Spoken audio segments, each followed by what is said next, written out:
On this episode of the Bits and Bytes podcast, I talk about what I've been playing, along with the announcement of the SNES Classic. This is your Bits and Bytes podcast.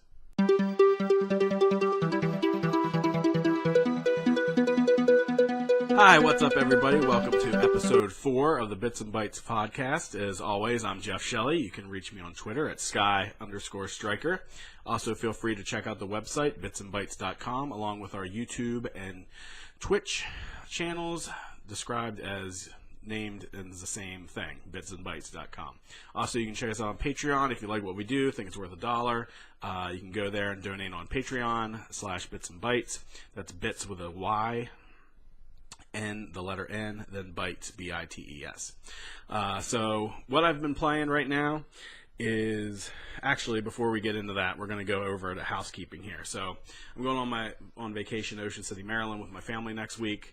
We're going to be out for a week, so there'll be no new episode. We're going to have I'm going to do a supplementary episode, so it won't be news focused.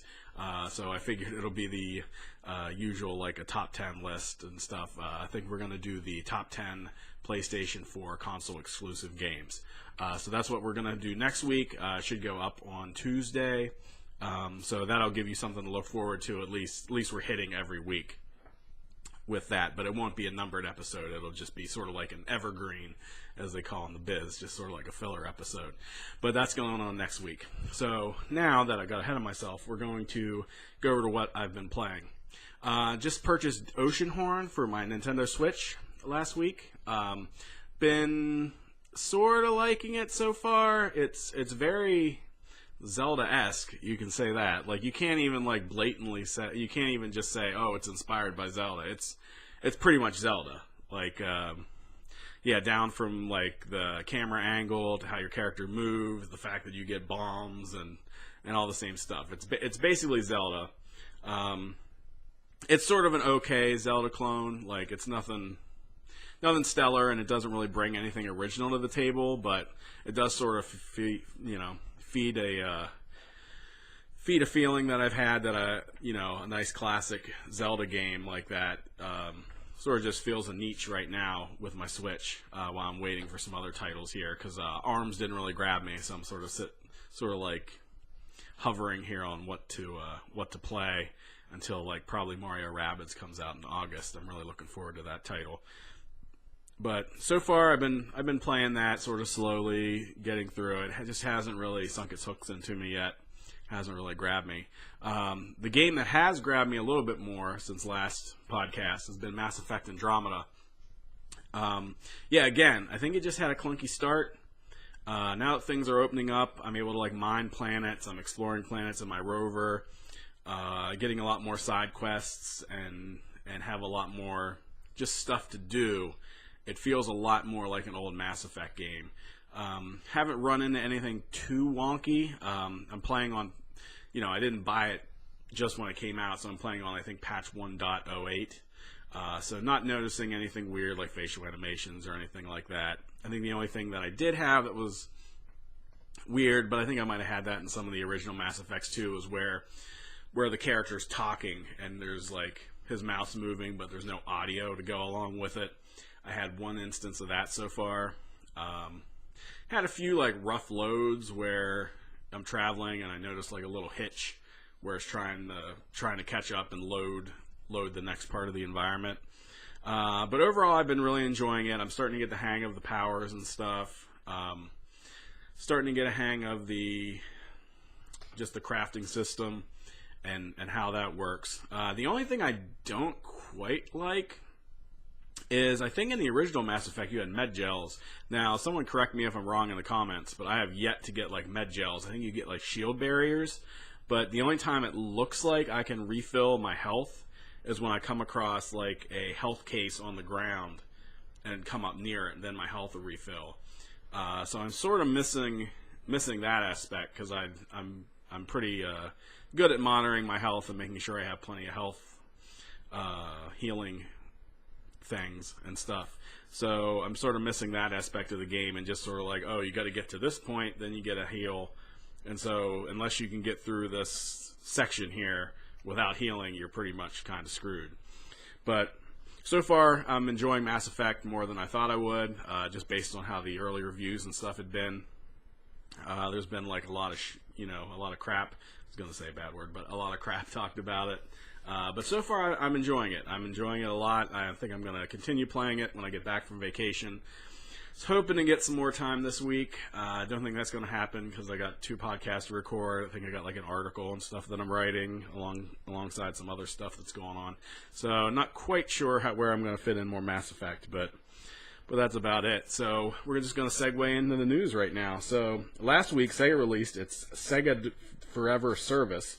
The service takes games from its Master System, Genesis Mega Drive, Game Gear, Saturn, and Dreamcast consoles and repurposes them as free-to-play mobile titles. The launch lineup incorporated Sonic the Hedgehog, Altered Beast, Comic Zone, Kid Chameleon, and Phantasy Star 2, with new titles to be added every fortnight. I find the word fortnight kind of odd to talk about releases. I think that means like every 20 days. Like, I think that's what a fortnight is. I've never seen the word fortnight like written to describe video game releases. Like, all these video games will come in a fortnight. But they're releasing new games every fortnight. But initial fan reception has been mixed so far on these. Some have complained of dropped frames, poor audio mixing, and fiddly controls. So Sega is now defending the launch of this service. They're saying in an interview with Eurogamer, Sega Network's chief marketing officer Mike Evans says, "We've got a lot of things planned as we go through, and we're going to keep on working on that quality." So right there, he's sort of acknowledging the quality is not where it should be. I'd like to say I'm surprised, but I'm not really. I mean, I think Sega even released like a mini classic system last year that was put out by some third-party developer. It had IR controls where if you're not pointing directly at the console, the control just drops out. I mean, Sega always seems very quick to cash in on their stuff with no look to what the quality is. They seem to just be more in the quantity business of putting stuff out and not really worried about the quality. So I'm not too shocked about this. I mean, at least they're acknowledging it and they're saying they're going to try to fix it. But being that it's Sega, I'm not too surprised. He also went on to say, for the vast majority of our fans, it's solid. But the specialist guys who are looking for the absolute epitome of quality, we're going to keep improving for those guys. The launch itself has been really positive. If you look at the vast majority of feedback, it's been strong. If you look at ratings on the App Store from consumers, there's definitely some very good sentiment as well. Is there room for improvement like anything? Yeah, there is. Basically, just trying to appease people, I feel like, at this point. We'll honestly see if they're able to fix it. And what kind of changes that they'll make to this. I mean, a lot of it, too, is the lineup. I mean, the lineup isn't horrible, but I hate to talk crap on it, but Altered Beast, I feel, is like one of those games where you remember it being better than it actually is. Like, I've gone back and like, oh, Altered Beast, this is so cool. I remember playing this in the arcade, and then I play it, and it just doesn't hold up. It doesn't hold up at all that well. So currently, that Sega Forever service is only available on the Android and iOS stuff, but I think they'll probably look to port that over to maybe other consoles and stuff as well at some point here and there. They're probably leaving a lot of money on the table if they don't.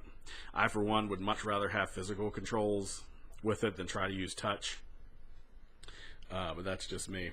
So next, Xbox One executive Aaron Greenberg teased in an interview with Game Reactor that Xbox has some big titles that aren't announced yet. In the interview, Greenberg says it's a fine balance of how much do you show early.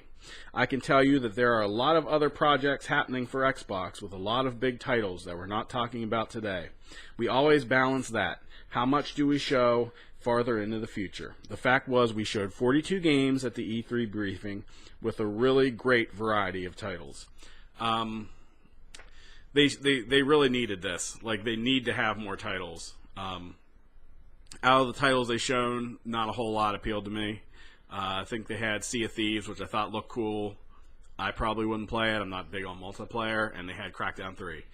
A lot of the other stuff was sort of like Xbox One and PC. Xbox has been really lagging behind when it comes to console exclusives. Like, the only one they really have in their pocket, and it's been in development for a while now, is Cuphead. I'm like really looking forward to Cuphead. I like the animation style. I like the idea of the game and what it is. But there hasn't been a whole lot to grab me. Like, even when Xbox was announced, there was like one title. Like, I really liked Sunset Overdrive. I thought that looked cool. Like, what is it, Rise? It didn't really grab me. The new, was it Left 4 Dead? No, Dead Rising. Dead Rising, I thought looked really cool. But, yeah, they haven't had a whole lot really going for it. I mean, they still got Killer Instinct, where they're releasing the fighter packs and stuff for that and holding up that end. So they have that, but they really need something besides Halo and Gears, which I'm not sure how well the new Gears of War performed, really, to try to drive this console forward. So it looks like the Nintendo Switch could be getting more Wii U ports. In an interview with Waypoint, Nintendo executive Reggie Fils-Aimé said fans can expect more enhanced versions of Wii U games coming to Switch, following Mario Kart 8 Deluxe and Pokken Tournament. To see the games so they're going to bring more games to the Switch. This is like a no-brainer. Really, it's not shocking at all. I could see Smash Brothers being announced at some point here for holiday. I think that would go over huge. Although they do have Mario. Although I was shocked with the Mario release date being on October. I thought that would be a November, early December release. So I could see them maybe coming out with a surprise like Smash Brothers announcement and having that release mid-November-ish, sort of as another big push for this Christmas. Or they might just be holding it for next year to like fill a gap. If you'd like to see the 8 games that I would like to see, go to bitsandbytes.com on the homepage. We have an article, the 8 Wii U ports we would like to see come over to Switch. So go over there and check it out on bitsandbytes.com. In other Nintendo news, Nintendo has recently announced that it will be marketing an SNES Classic Edition. The console will release on September 29th at a price of $79. The console will come with 2 wired controllers and 21 games, one of which is Star Fox 2, an unreleased Super NES game and sequel to the popular game Star Fox. This is going to be our topic of the show. That's why it's the last news item. This just got announced on Monday, I believe. I was like in the parking lot and just like checking my phone real quick, and I just saw all these tweets about Super NES Classic, and I was like, I went and checked it out, and I'm like, oh my god, they're coming out with a Super NES Classic. So I'm going to go over the lineup here real quick, and then we're just going to dig into it here. So the other games included on the console are Contra 3: The Alien Wars, Donkey Kong Country, Earthbound, Final Fantasy 3, F-Zero, Kirby Superstar, Kirby's Dream Course, The Legend of Zelda: A Link to the Past, Mega Man X, Secret of Mana.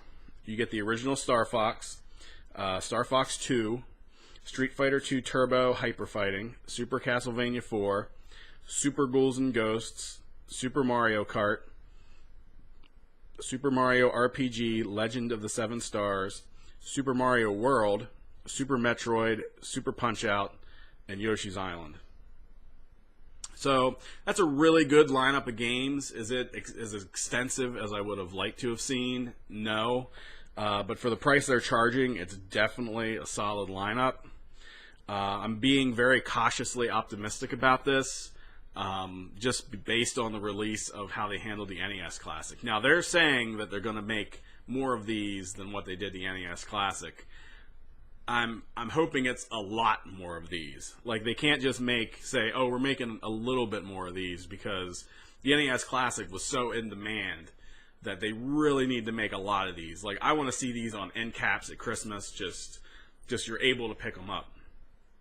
Like, I don't care if they discontinue it, like, halfway through next year, but as long as they have a ton of them come this Christmas, I think that would be great. This also might be why we're not getting Virtual Console yet. They might be just holding off to make some money on this, and then they're going to sell you the games again come next year sometime on the Switch with Virtual Console. Overall, I think it's a good lineup. Concerned a little bit about controllers. Let's see. Hopefully they get the cabling right. Again, I'm hoping they manufacture enough of these. With Nintendo, I'd like to say they learn from their mistakes, but they've really proven that they don't. They just keep making the same mistakes over and over again. And they're like really into this false demand kind of thing, like this scarcity, this manufactured scarcity where they just don't make enough to try to build the hype, which is fine, but then you're not making enough product to sell then. Like just with the NES Classic, they could have sold way more of those than what they did. Way more. And they didn't. They basically left money on the table. And so Nintendo's going to have to manufacture a lot more of these, or else they're just going to leave money on the table. Some of these games I haven't really played. Like I missed out on Super Mario RPG Legend of the Seven Stars, so I'm excited to try that. Super Punch-Out I thought was good. I didn't like it as much as original Punch-Out, but still good. Yoshi's Island, I definitely want to play that. I never owned Yoshi's Island. I remember playing it like at our local Sears, had an SNES console hooked up and had Yoshi's Island on it, so I'd play it there. Star Fox, big fan of that. Star Fox 2, never released before. Never released. So this is like a big get. And I think it's going to make this console very high in demand, just to get a chance to play that game. Again, cautiously optimistic they're going to make enough of these. I'm just hoping they are. Like I already tried to go to Amazon, pre-order it, gone. It's already sold out. So I sort of lost out on that. They maybe will announce more and have another round go up for pre-sale, but I'm not going to hold my breath on it. So we'll see what happens there. With the SNES Classic, you know, they got a lot of will that they have to fix. They sort of had some bad will with the NES Classic, so we'll see if they can garner some goodwill out of the SNES Classic. So that brings us to what's next is our Friendly Fire. So for those that don't know, Friendly Fire is what we do before the close of the show, where we pick somebody from the game industry or gaming in general. I'd like to, once we get some more listeners and stuff, eventually do it for listeners and stuff and sort of acknowledge them and maybe someone that wants to have some friends to play with and stuff like that. But for right now, we're just going to keep it going with more media-related people and people that already have like a decent following. So right now, we're going to do Brian Altano, who does Podcast Beyond. He also is a co-host of Up at Noon. Really good guy. He's always like checking Facebook, really in contact with the fans and everything, and follows through on this stuff. So just a really good guy there. Send him some positive vibes. Just let him know he's doing a really good job. So thanks for listening. As always, you can reach me on Twitter at Sky_Striker with a Y, as I always say. On YouTube, check out our Bits and Bytes channel. We're also on Twitch. Also at Bits and Bytes. You can also check out our Patreon page, which is also Bits and Bytes. A lot of Bits and Bytes. And check out bitsandbytes.com. Usually there's a new article at least once a week. Something to check out there. Have a forum. Well, don't have a forum. We have a comment section and stuff. If you ever want to comment on anything, try to be pretty aggressive about that. If you want to leave iTunes reviews, feel free to leave an iTunes review. I'd really appreciate some feedback on anything maybe that I could fix with the show, and anything like that. So once again, thanks for listening, and a reminder about next week, we're not going to have a new show, so it'll just be like a filler episode, or evergreen as they like to call it. So next week, no new show, but we will have a show done. It'll just be like an evergreen show. So see you with episode 5 in 2 weeks, and thank you for listening.